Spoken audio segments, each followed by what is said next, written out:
dama toog di xalaat xam ni Seex Abdurahmaana ku mel ni kii dootun ko gis dunyaana.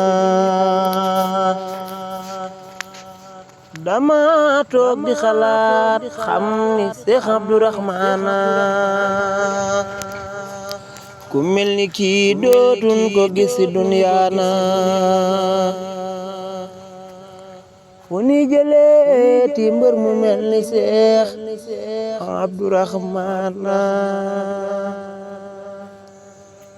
fu ni jëleeti ku ni jiite naafilay koor cey Rahmaana.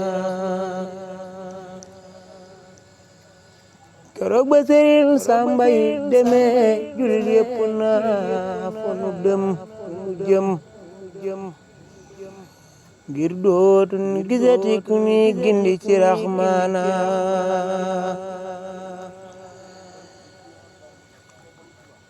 demuk Sëriñ Samba jalaay misaal ci demuk Seex Abdurahmaana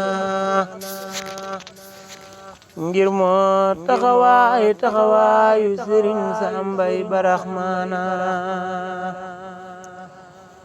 ku dib julit xam nga ni tey ñàkk nga mbër mu rëy ku mel ni Seex Abdurahmaan dootun ko gis ci dunyaana.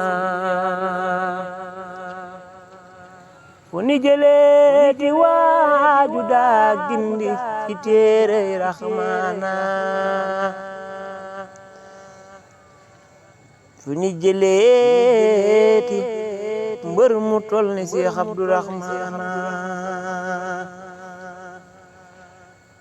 Seex Abdurahmaan demam gi bett na jullit yépp tey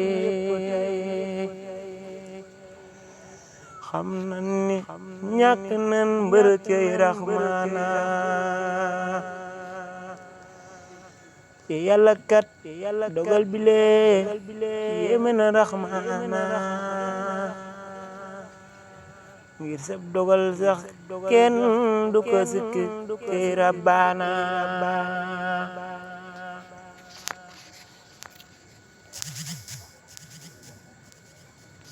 dama toog di xalaat xam ni Seex Abdurahmaana